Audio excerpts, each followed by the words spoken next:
In views in just about 10 minutes, the Prime Minister will address the Indian diaspora at the AhlanModi event at the Zayed Stadium in Abu Dhabi, and tomorrow he will inaugurate UAE's first Hindu temple. Ties between the Gulf, specifically the Emirates and India, deepening, widening. Let's quickly go across to Mr. Brahma Chileni and Siddhant, who finds himself on the ground. Mr. Chileni, very quickly to you. Ties with the Gulf have deepened. What is the reason for this transformation under Mr. Modi? That's a very good question, because given the fact that Modi has been accused in the Western media of promoting a pro-Hindu nationalist agenda, it is fascinating that under his leadership, India's relations with the Gulf states have significantly improved. Now, with the UAE, he has built a very solid relationship. In fact, with the president of UAE, Sheikh Mohammed, he has built a strong personal rapport. He calls Sheikh Mohammed his brother, and this is his 7th visit to the UAE.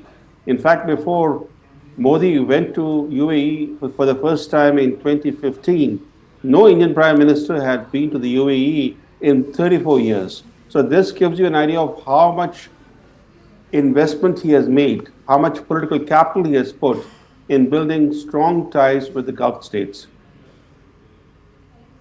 Wonderful. Let me go straight across to Zayed Stadium, where we are joined by Siddhant Mishra. Siddhant, I've been seeing you having a great time amongst the diaspora. The Prime Minister has just tweeted, incredibly honored, he said, by the warm welcome from the Indian community in Abu Dhabi today.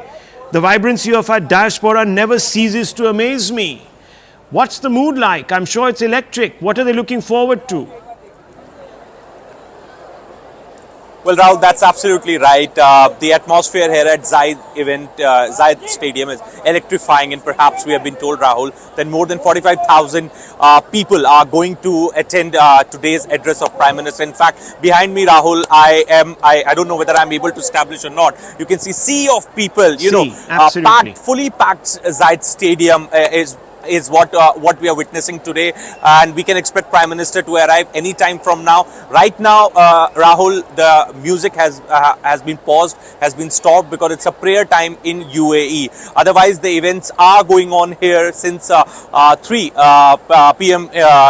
in the evening, and there were a lot of cultural programs, and a lot of people from diaspora participated. Now, after the prayer time will get over, the cultural program will resume, and post that we can expect Prime Minister Modi to come and address the diaspora. Also, Rahul, interestingly, today Prime Minister Modi thanked the President Al Nahyan and thanked him for providing land for the BAPS temple, also B for the support of the government of UAE for such a grand and massive diaspora event. Rahul, trust me, this is perhaps one of the largest and the biggest diaspora that Prime Minister has ever done in last 10 years of his tenure. Right. And sea of people. In fact, Rahul, I've also been told that there is a slow traffic that one can witness on Sheikh Zayed Road, the road which connects Dubai to Abu Dhabi, because a lot of people are coming towards Zayed Stadium. So that is the situation here on ground around. That's wonderful to see. I mean, we can hear the buzz. It's a stadium, chock-a-block, and they're there to watch the MVP, the most valuable player, that goes out there and champions India's soft power as well as hard power. Now, Mr. Chileni, Mr. Modi has actually transformed diplomacy. He has also been able to balance many different competing equations in the Gulf, isn't it? I mean, that's really the beauty of it, isn't it? It's not without challenges. You're absolutely right, Rahul.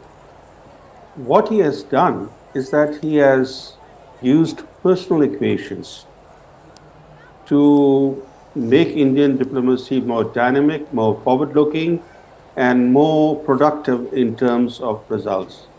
For example, in international relations theory, you normally read about how cold calculations of national interest are central to inter-country relations. But Modi is showing how personal chemistry with other leaders is an equally, if not a more important factor. That has helped to transform India's relations with several countries in the Gulf. The UAE is one example, Saudi Arabia is another example, Oman is another good example.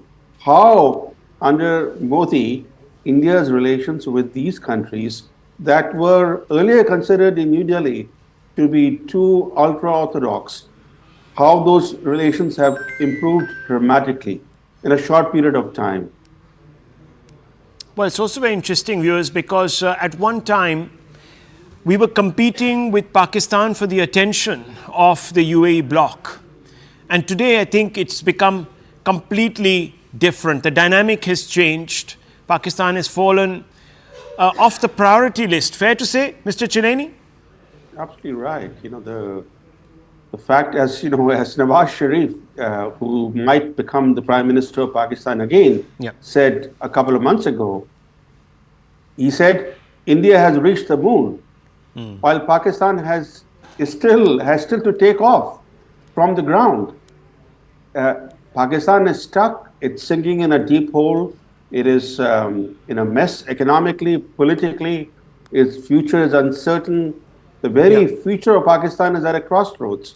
In comparison, India is a booming economy. India is a dynamic country. India's geopolitical weight is rising. Absolutely. No international conference can be held now without India's participation. Absolutely. And let's not forget, the UAE also realizes that its own energy security that sort of is based on carbon products is also finite. So they need to transform their own economy into something different, and that's where India does step in. Now, very quickly, Siddhant, when's the Prime Minister due? The moment's almost upon us. We're going to be joined by Anand Narasimhan also to take this forward, but give us a quick overview. Open your screen out if possible.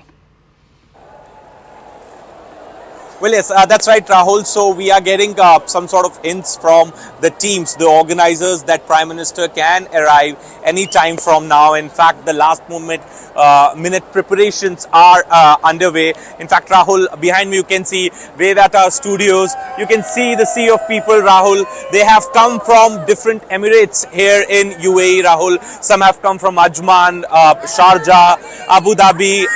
And they all are chanting Har Ghar Modi, Ghar Ghar Modi, AhlanModi, Swagatam Modi. So that's the mood is like here on ground. And there you see, Rahul, the chants and the excitement here in people. Because of the prayer times, the music has been stopped for some time. Also, Rahul, a very last thing I would like to mention here. Yesterday, I interviewed UAE Ambassador to India, Mr. Abdul Nar Al Shali, and what he told me is very interesting. So he requested for a pass for one of his contacts, but he couldn't get because event is already oversubscribed. So that's the level of Event excitement. Is oversubscribed.